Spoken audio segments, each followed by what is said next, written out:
Hi everybody, my name's Warren Smith. I'm Craig McLean. We're here in Putney, in London, and we're actually inside the Putney Chiropractic Centre. This is quite a special broadcast actually, because we've got an event that me and Craig are doing together on the 21st of October in this area, in Barnes, around the Putney area, so it's kind of reaching out to people locally. But we've been working together over 20 years. Craig's a member of our Academy team on our website, and we wanted to just explain a little bit more to give people a few answers, because a lot of people have been checking in online and watching our tour so far. So we wanted to talk a little bit about why we work together and what you might learn on the night. I was thinking about to when we first met, which is probably about 20 years ago. Yeah. And How we met. Yeah, well, I think it was at the ski show Yeah. back in the day.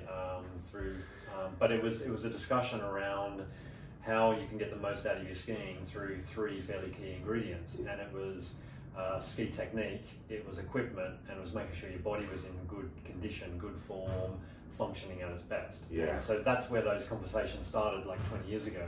I was injured, so I actually had a really bad back for many years for compressions in skiing, and Craig fixed me, but actually in the process of getting fixed by Craig, it would be right to say that I learned a lot more about physiology, and actually it was spending time with Craig that helped me build the basis for a lot of what this conversation is about with Ski Technique Lab. Yeah, it's really cool. I love your point of difference, between what you actually have evolved to give that key point of difference for people who actually then wanting to improve their skiing, is that you're not just sort of giving them tips of how to ski, but you're like looking at the full analysis of your entire body.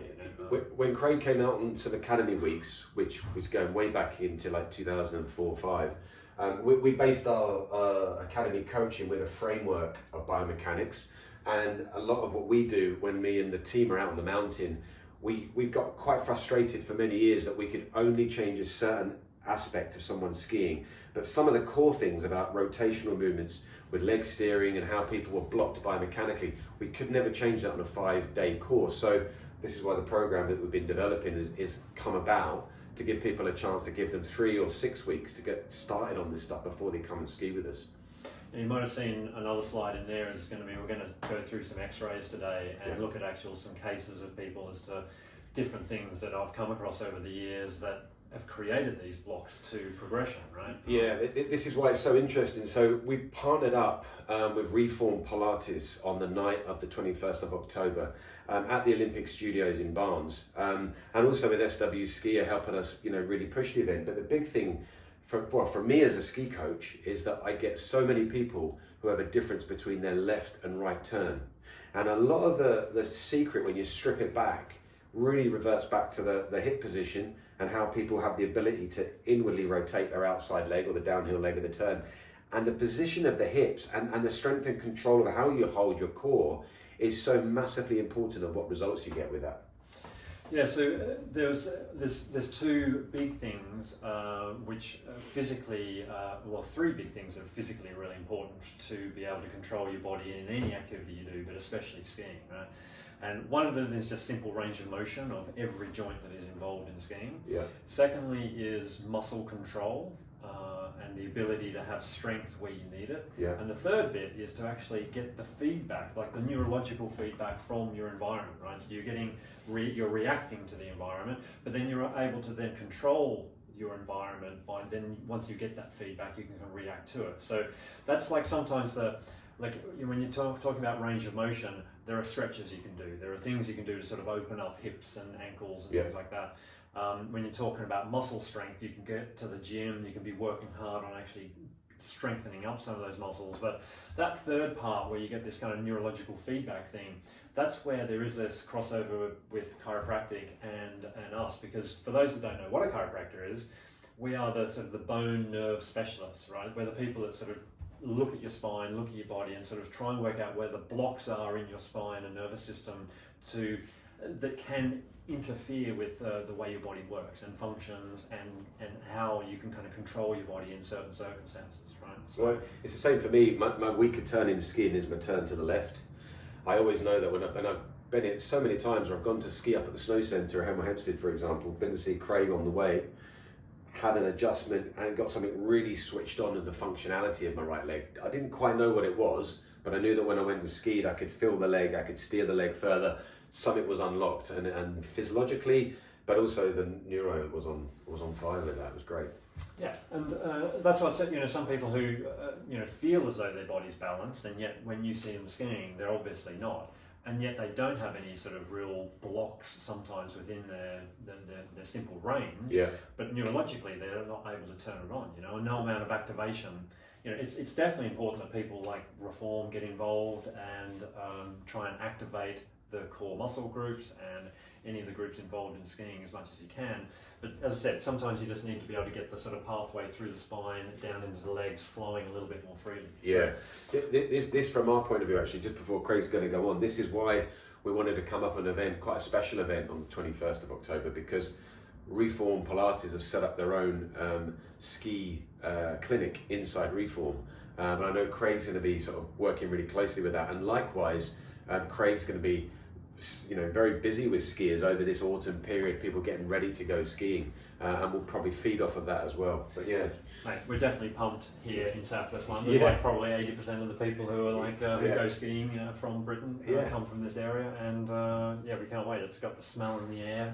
It's got cold today as well. Snow has obviously falling already in the Alps. So hey, look, this first one is an X-ray of a 40-year-old female. You can see fairly obviously, right, that there is a tilt of the pelvis this way, and you wanted to bring out the ruler, right? Yeah. And you can kind of see that, if you're kind of looking at the way it sort of comes up from here, this sit bone, this hip bone, and all the way up to sort of the top of the hip and the pelvis is obviously much higher or lower, higher on the right, lower on the left. And then that generates this kind of lean and tilt, and the spine has to react to that to sort of counteract and lean off to the other side. Right? This is one of the most common things as a ski coach, which is frustrating, because we always see people who have a favoritism towards left or right.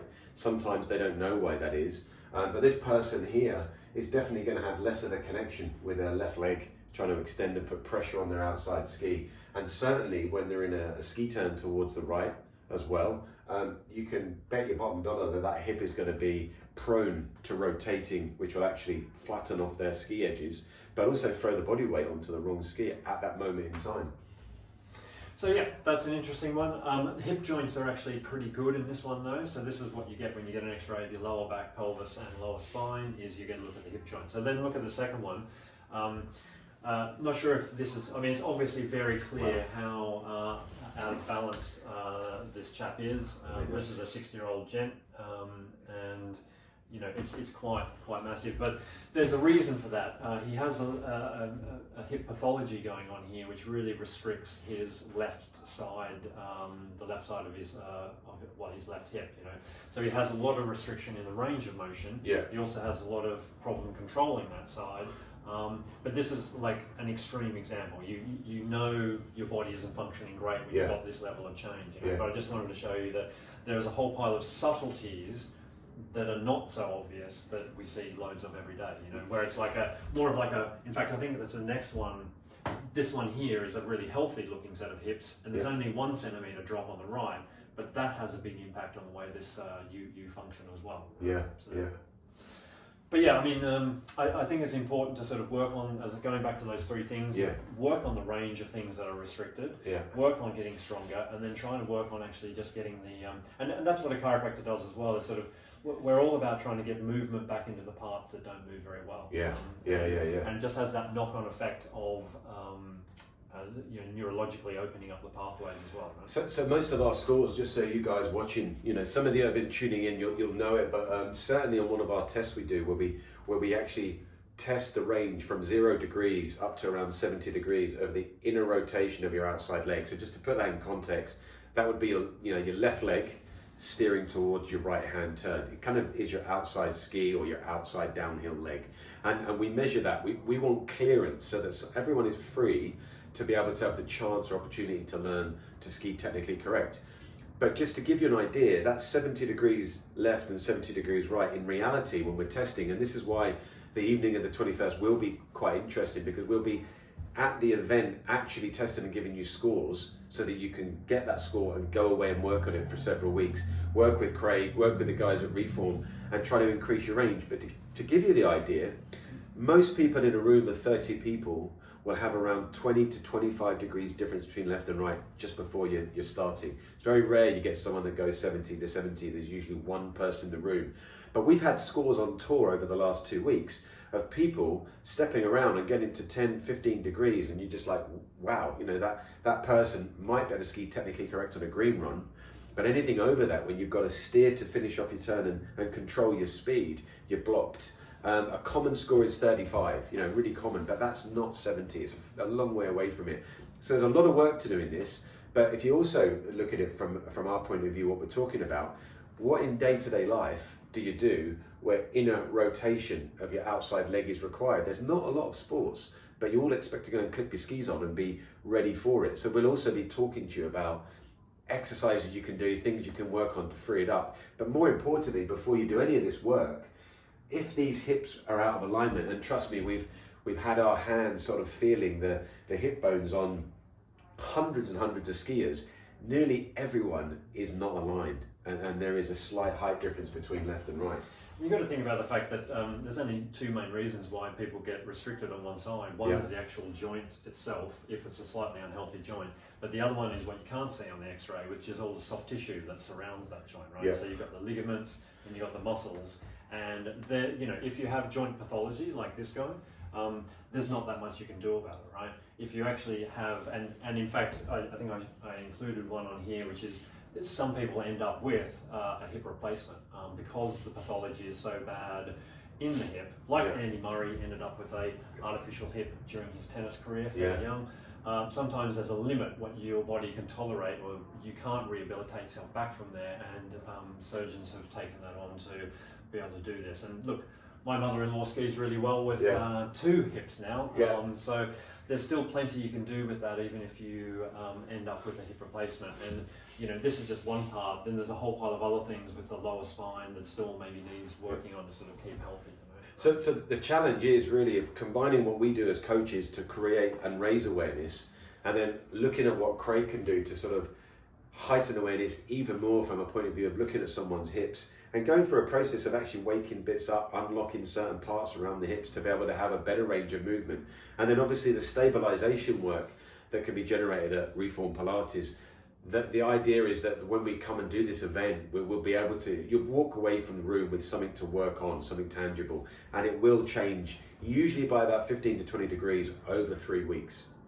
Don't forget you've got a great library on your website too about where you can actually just do some of the videos that you have for ankle range and all exactly. Sorts of stuff too. So on these 6, these are the 6 different areas we're going to be testing.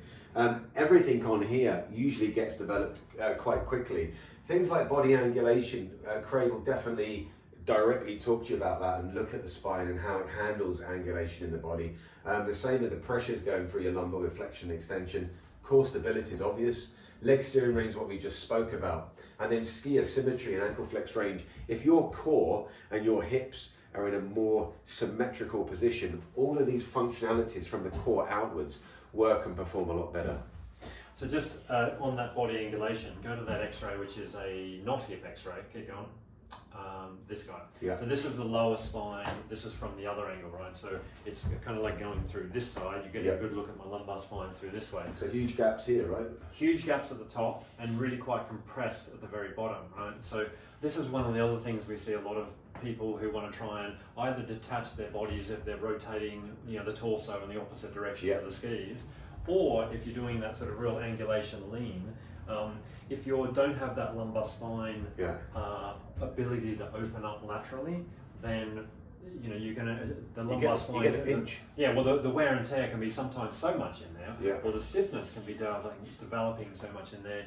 You just don't have that range to be able to do it. So Craig will know that this is not too dissimilar from myself and my lumbar and how it is, and the way I've overcome that is to get regular work to create movement range, movement patterns rather than getting blocked, but also to create strength and work on the core. So in theory, even though I'm not going to reverse what the discs have done when they've dried out over years, I will have a better kind of artillery around the area to protect it and support it when it's going through forces, compression and angulation.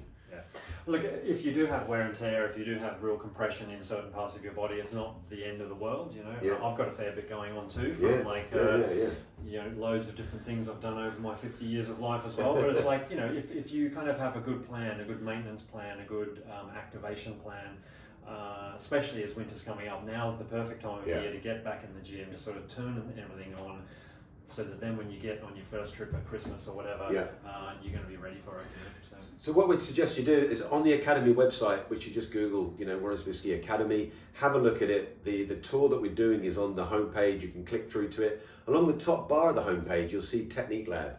And on Technique Lab, you'll see all these exercises explained with videos. And you'll also see, when you meet the team in our area, you'll see Craig on the website, and it'll explain to him about it as well. But it's the same, you know, Google Putney Chiropractic, and there's a lot of information out there that people can find. Yeah, and if you don't live close to Putney, we've also got our sister clinics, which are chiro.london. So just Google the Chiro London group. There's 6 other clinics in central and southwest London that might be a bit more convenient for you.